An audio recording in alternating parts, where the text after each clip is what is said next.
an ex-Ramsey employee, Anthony O'Neill, made a video claiming that he's shifted perspective since working at Ramsey. He said that if you have paid off your debt and stayed paid off for 2 years, then it's fine to start maybe getting an Amex card, paying that off at the end of every month, having a system in place to make sure auto pay is on and start building credit. What do you say about that? Well, I disagree. I see his point in that he's saying, hey, once you've had the discipline of not going back into debt, you can sort of reintroduce it.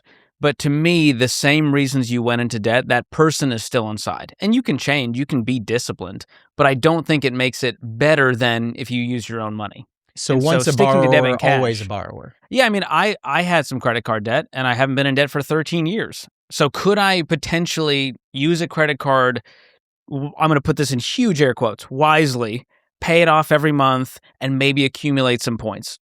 Probably. I don't think the juice is worth the squeeze, and I think I still would spend more than if I stuck to my debit and cash.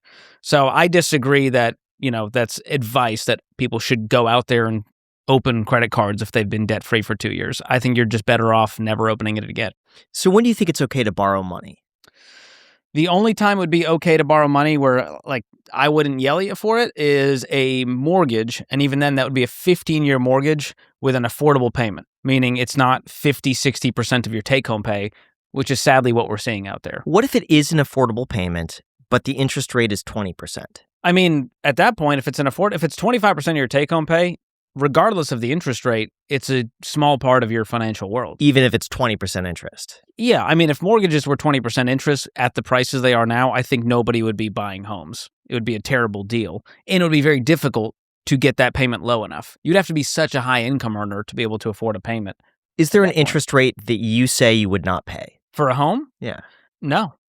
Because every time I've ever bought a home, the interest rate wasn't really as much of a factor. I bought a home at 3%, I bought a home at 6%. And so it would just be more, does that interest rate make it unaffordable as part of my take-home pay and my after-tax income? If it was 50% of my take-home pay, regardless of the interest rate, I'm going, this is too much. We're not ready. We need to save up more. We need to change the home we're looking at. So we had a really viral clip when Jack asked Dave Ramsey if he would borrow $1 billion at 0% interest. If you could borrow $1 billion, 0% interest for 10 years, would you do it? What did he say? No. And everyone flamed him because they said you could just put that $1 billion in a risk-free treasury making 4% and just pocket the difference. Would you borrow $1 billion at 0% interest? I'm happy to be flamed as well from people on Instagram and YouTube comments, but I simply wouldn't do it. And it's not because I'm trying to be, anti-debt guy. It's because I live by a set of values and principles, and I have found that living debt-free is simply a better life for me. So if someone else down the road, they can take that loan, and I wish them the best. They can make all the money in the world. At this point, money is not something that I'm chasing.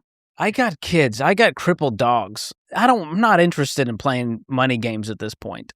I like the most boring, slowest ways to build wealth. So if it sounds like, dude, you can make this much in a year, that's when I go, I'm not going to sleep well at night. I already have too much anxiety in other areas. So the idea of owing anybody any amount of money at this stage is simply uninteresting to me, no matter the dollar amount. And I know that is not a popular take. But again, happy to get flamed for it. Flame away, my friends. How many millionaires has Ramsey made? We're actually trying to track financial transformation as of this year. Because of our Every Dollar budgeting app, we can actually see debt paid off, dollars saved in aggregate numbers. And so we're actually going to start tracking that.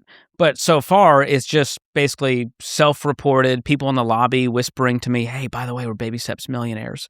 But there's no good way to just track it. My gut says we know that 10 million people plus have been through Financial Peace University. We know that millions and millions more have purchased the Total Makeover and our other financial books.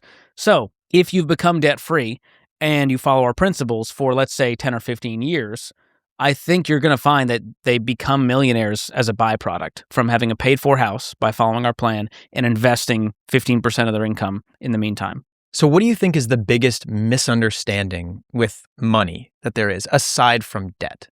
Now, I'm sure I don't need to say this, but buying a home is usually one of the largest and most important financial decisions you'll ever make. And with rates moving around, it's easy to feel the pressure to act fast. But the truth is, the right time to buy or refinance is when you're financially ready. That's why today's sponsor, Churchill Mortgage, stands out. They're not a transactional lender. They're a trusted guide focused on helping you build a smart, long-term plan for homeownership. And what really makes Churchill different is their focus on readiness. They walk you through your entire financial picture and help you understand what you could truly afford, not just what you could qualify for. It's way more than just a mortgage. It's a strategy. And we've actually had Dave Ramsey on the podcast before, so we've talked firsthand about his philosophy around debt-free living and financial peace. Churchill has been his trusted mortgage company for over 30 years, which says a lot about how aligned they are with that long-term planning. They also have a 4.9 rating on Google and were named a Newsweek top nationwide mid-size lender based on client ratings. That kind of trust doesn't happen by accident. So if you're thinking about buying a home or refinancing, get a customized plan built around your goals at churchillmortgage.com/coffee. Again, that is churchillmortgage.com/coffee to learn more and to see what the smarter mortgage looks like for you. This is a paid advertisement, NMLS ID 1591, NMLSconsumeraccess.org, equal housing lender. So what do you think is the biggest misunderstanding with money that there is, aside from debt?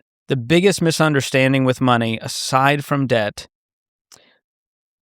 is that you have to make a lot of it to have any level of wealth. And if you don't have a lot of it, which again, a lot of it is the squishiest number because we now know that half of people making over $100,000 are paycheck to paycheck. Uh-huh. And so it's not about income. We know that. That's factual. I just took a call on the Ramsey show this week where they made a $340,000 household income and they were broke. They were going into the hole every month. And so it's not about income, it's about what you do with it, and the faster you can get control of it. If you make $40,000, the faster you're going to get control of it when you make $100,000. So I think it really is about realizing there's no magic time in your life or income level in your life when you go, that's when I'm going to get good with money. Get good with money now, no matter what you're making, and then work to get your income up, and then everything will scale. You've been polling a lot of people on the street, and I really enjoy those videos. Thank you. Here's what has that told you about the average person's finances? The most shocking thing was, number one, people don't consider their debt to be debt. If it's student loans, they go, well, I mean, I don't consider that debt because the government's probably going to pay for it. Crazy, but that's what they say. Or if it's a car payment, they go, well, it's a lease. It's not technically debt, so I'm not going to count that. And so everyone that has debt, number one, may not consider it debt, and number two, they're not concerned about it. I was like, does that stress you out? No, not really. I don't really think about it. Well, are you working on paying it off? I mean, minimum payments. Well, do you have money in savings? Yeah, I got some money in savings. Enough to pay off the debt? Yeah. Why don't you pay off the debt? I'd rather see my money in savings. And so there's just this nonchalant attitude towards debt that scares me because I see the record highs in consumer debt that we're hitting every month. I mean, credit card debt's now at $1.3 trillion. And car payments, I mean, we're seeing $750 is the average new car payment, $1.67 trillion sitting out there in car payments, more delinquencies than ever, more people defaulting on their debts than ever. And so to me, it's scary that people don't have the urgency that I have for them when it comes to getting rid of their debt and creating some peace.